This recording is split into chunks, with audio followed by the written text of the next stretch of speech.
I will blast them away. हर गुजरते लम्हे के साथ अमेरिकी राष्ट्रपति डोनाल्ड ट्रंप अपना मानसिक संतुलन खो रहे हैं और अपने ताजा बयान में उन्होंने कहा है कि मैं ईरान को उड़ाकर रख दूंगा। पिछले 12 घंटों में दुनिया ने एक बार फिर ट्रंप का बदनुमा चेहरा और घटिया जुबान देखी है। वो ट्रंप जो खुलकर नस्लवादी बयान दे रहे हैं, वो ट्रंप जो खुद को समुद्री लुटेरा भी बता रहे हैं। मगर जाहिर सी बात है, ये ईरान है, ये ईरान डरने नहीं वाला है। ईरान ने कह दिया है कि ट्रंप जो है न्यूक्लियर मुद्दे पर गंभीर नहीं है। और उनकी जनता का क्या जुनून और क्या जज्बा है, बस कुछ लम्हों में। मगर सबसे पहले, जहां डोनाल्ड ट्रंप कहते हैं कि आई विल ब्लास्ट अवे ईरान, मैं ईरान को उड़ा कर रख दूंगा, ये शब्द हैं एक अमेरिकी राष्ट्रपति के। देखा जाए, We're dealing with Iran, as you know, it's a very disjointed, unfriendly leadership, unfriendly to each other. They're not getting along. They're very, very confused by what's happened because essentially most of their military has been wiped out. But we just had a conversation with Iran. Let's see what happens. But I would say that I am not happy. I mean, do we want to go and just blast the hell out of them and finish him forever, or do we want to try and make a deal? I mean, those are the options. Do you want to go blast the hell out of him? I'd prefer not. On a human basis, I'd prefer not, but that's the option. Do we want to go in there heavy and just blast them away, or do we want to do something? दरअसल Trump की ये बौखलाहट इसलिए भी सामने उभर कर आ रही है कि कूटनीति के इस खेल में अब तक ईरान उसे पटखनी देता हुआ आ रहा है। उनकी बौखलाहट एक और वजह से दोस्तों, जो सड़कों पर देखा जा रहा है। अब मैं आपको बताने वाला हूं ईरान की सड़कों पर क्या हो रहा है। रोज लोग वहां मौजूद हैं, वो जानते हैं कि सामने एक अनिश्चित भविष्य है, मगर बावजूद उसके लोग सड़कों पर उतर कर आ रहे हैं। सबसे पहले मैं आपको नजारा दिखाना चाहता हूं इनकलाब स्क्वायर का, ईरान के इनकलाब स्क्वायर का, और देखिए वहां पर क्या माहौल, क्या मंजर बना हुआ। देखा जाए,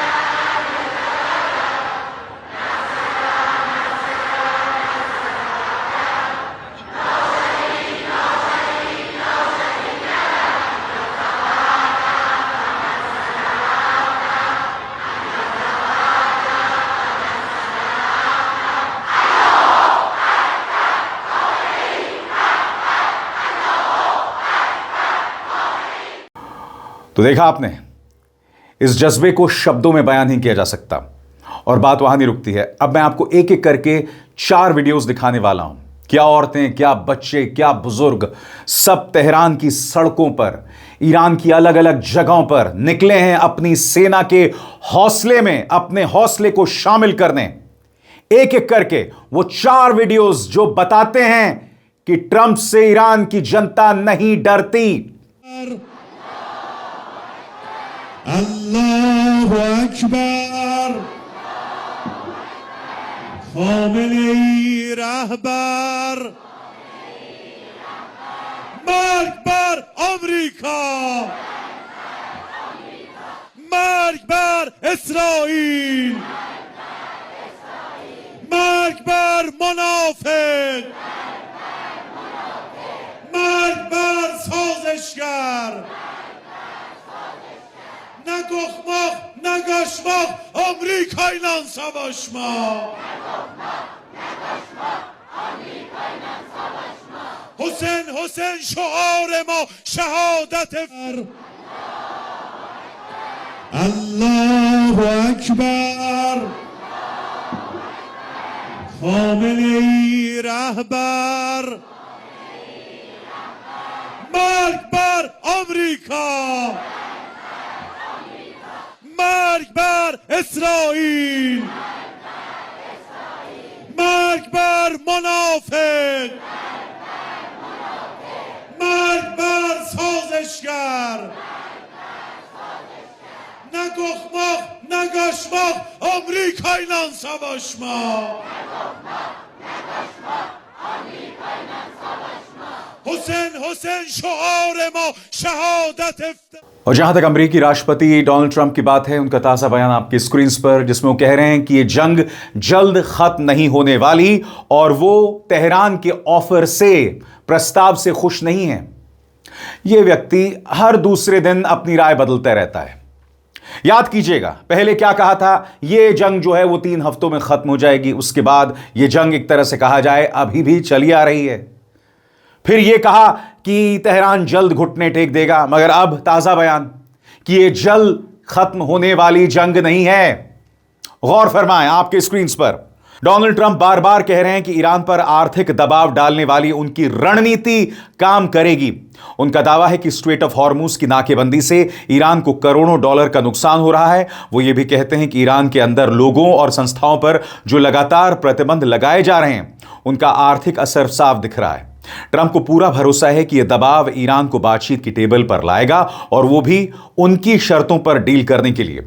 अमेरिका के United states department of treasury ने ऐलान किया है कि जो भी व्यक्ति या संस्था ईरान को टोल देकर इस स्ट्रेट से गुजरने की कोशिश करेगा, उस पर प्रतिबंध लगाए जाएंगे।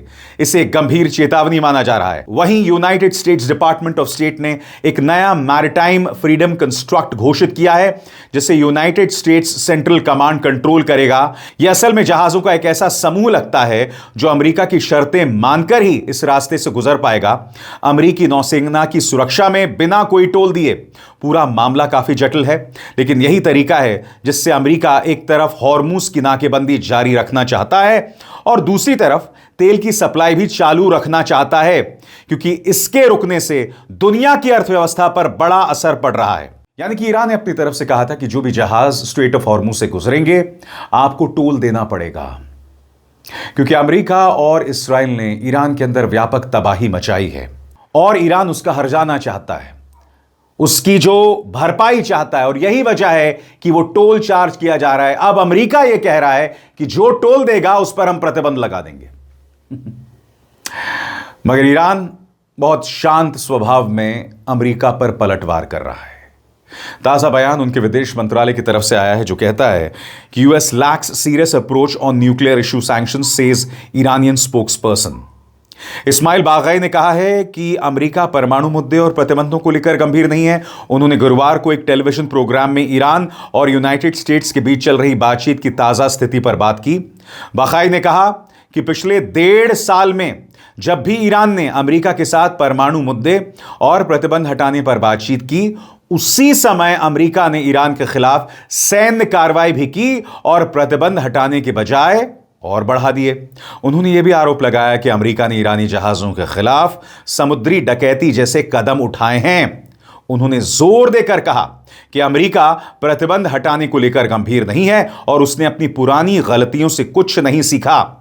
बाकाई के मुताबिक दोनों देशों के बीच गहरा विश्वास है, जिसकी जड़ें ईरानियन रेवोल्यूशन के पहले के लंबे इतिहास में।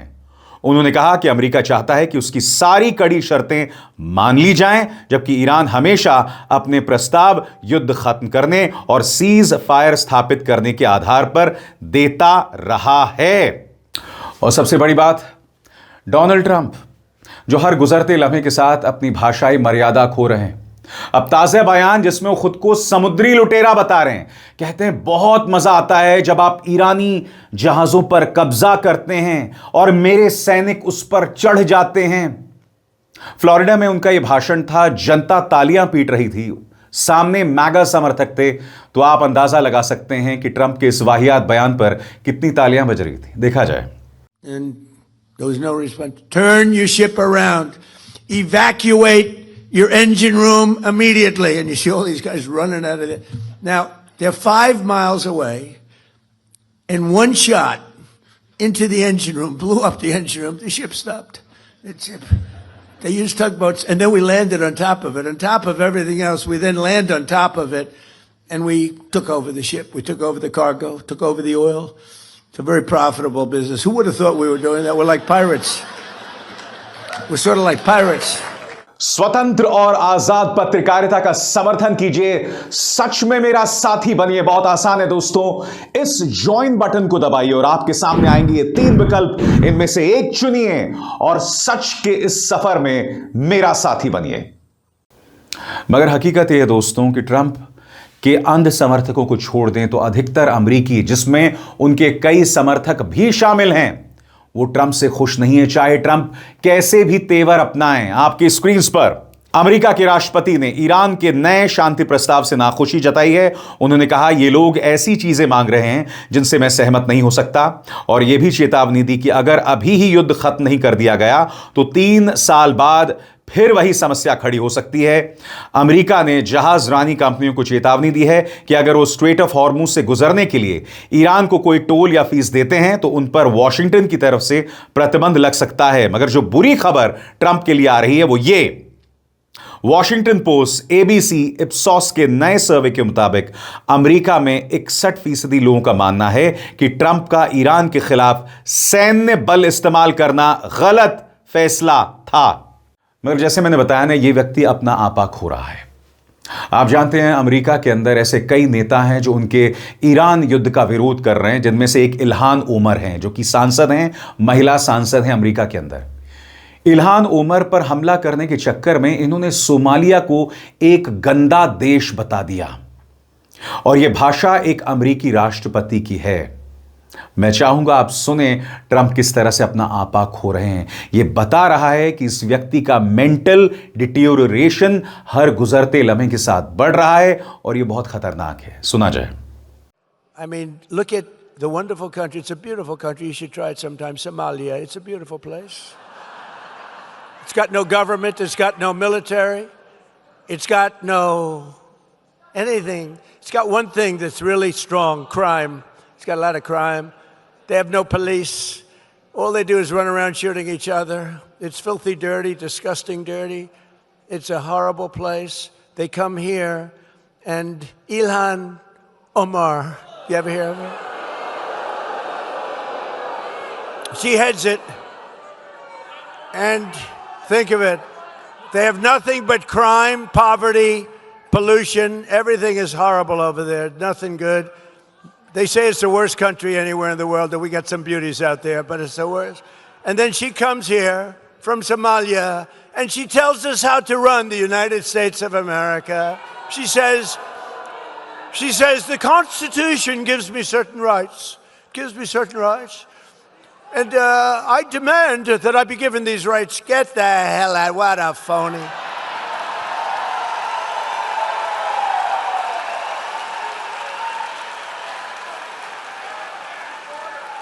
And then she married a brother to come in. I don't know, you're not.